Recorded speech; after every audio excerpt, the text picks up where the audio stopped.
What do you do when you feel lost and lonely?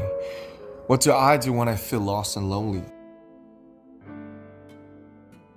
अगर आप एक BTS army हो तो आपका रिएक्शन क्या होगा अगर मैं आपको बताऊं कि आपके फेवरेट के पॉप आइडल्स BTS बैन हो सकते हैं, बॉयकॉट हो सकते हैं और लगातार BTS को बॉयकॉट करने की, बैन करने की डिमांड दुनिया भर में तेज हो चुकी है। और इस बार कोई कारण ड्रग कंट्रोवर्सी या फिर कोरिया से रिलेटेड नहीं, बल्कि धर्म, रिलीजन और पूरी दुनिया में कोहराम मचा रहे इजराइल वर्सेस हमास वॉर को लेकर है, जिसे लेकर पिछले 3-4 दिनों से जमकर BTS के लीडर किम नामजून को न सिर्फ हेट मिल रही बल्कि पूरा BTS ग्रुप इस कंट्रोवर्सी में ड्रैग कर लिया गया है और सभी को जमकर हेट मिल रही है। लगातार लोग उन्हें बॉयकॉट करने की, बैन करने की डिमांड कर रहे हैं कि BTS इतने बड़े ग्लोबल K-पॉप सुपरस्टार्स बनने के लायक नहीं जब उन्होंने इतने सारे लोगों की फीलिंग्स हर्ट की हो। अब आप लोग सोच रहे होंगे कि BTS लीडर किम नामजून ने एक बार फिर से ऐसा क्या कर दिया जिसकी वजह से हजारों लोगों की फीलिंग्स हर्ट हो गई और फिर से RM को इस रिलीजियस और इजराइल वर्सेस फिलिस्तीन के वॉर में ड्रैग कर लिया गया। तो BTS को मिल रही हेट और इस बॉयकॉट वाली वार्निंग से पहले आपको देश दुनिया की थोड़ी खबर होनी चाहिए कि इस वक्त हमारे ग्लोब में, मिडिल ईस्ट में बसने वाली 2 कंट्रीज इजराइल और फिलिस्तीन में क्या हालात हैं। अगर आपको नहीं पता तो मैं आपको ब्रीफ में बता दूं कि इजराइल एक ज्यूइश कंट्री है, वहीं फिलिस्तीन एक मुस्लिम कंट्री है और दोनों में फिलहाल वॉर चल रही है, जिस वजह से हजारों लाखों लोग बेघर हो चुके हैं, हजारों लोगों की मौत हो चुकी है, हजारों लोग घायल हैं और अब भी इजराइल और फिलिस्तीन के बीच ये वॉर की सिचुएशन नॉर्मल नहीं हुई है। हर दिन इजराइल और फिलिस्तीन के बीच हो रहे वॉर को लेकर कोई ना कोई न्यूज आती है। दुनिया भर की कंट्रीज अपना अपना सपोर्ट अलग अलग कंट्रीज को दिखा रही हैं। ऐसे में बहुत सारे सेलिब्रिटीज अपना स्टैंड इन दोनों कंट्रीज के लिए ले रहे हैं। कोई फिलिस्तीन के साथ खड़ा है तो कोई इजराइल, लेकिन BTS जैसे बड़े ग्लोबल सुपरस्टार्स ने इस मुद्दे पर अपना कोई स्टैंड नहीं लिया।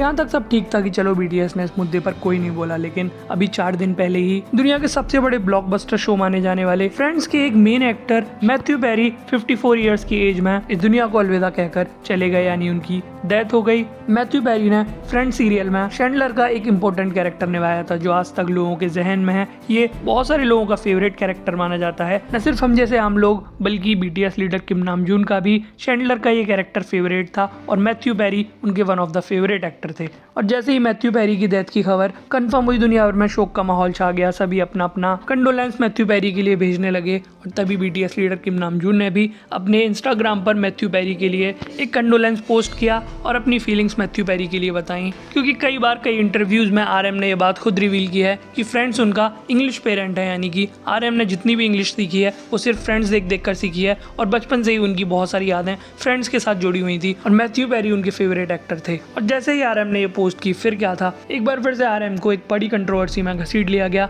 कि RM ने फिलिस्तीन में मर रहे हजारों लोगों के लिए कभी कुछ नहीं बोला, इजराइल में मर रहे लोगों के लिए कुछ नहीं बोला। लेकिन जब मैथ्यू पेरी डेड हुए तो RM ने तुरंत पोस्ट कर दी और लोग फिर RM को हिट करने लगे कि ऐसे K-पॉप आइडल जो आम लोगों के लिए स्टैंड नहीं ले सकते, एक पोस्ट भी नहीं कर सकते, हम उन्हें सपोर्ट नहीं करेंगे। और तभी से BTS को लोगों ने बॉयकॉट और बैन करना स्टार्ट कर दिया।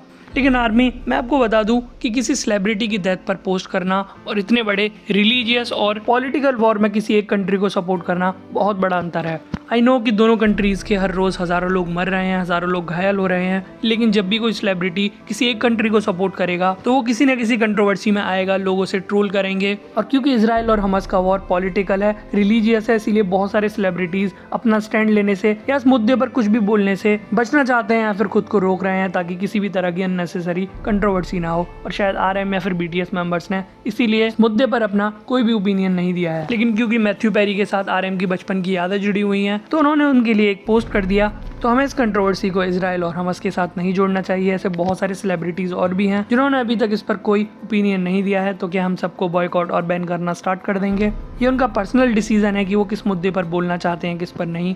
तो ऐसे में किसी का भी कोई राइट नहीं बनता कि वो BTS मेंबर्स को या फिर किसी भी सेलिब्रिटी को जबरदस्ती किसी मुद्दे पर अपना ओपिनियन रखवा लें।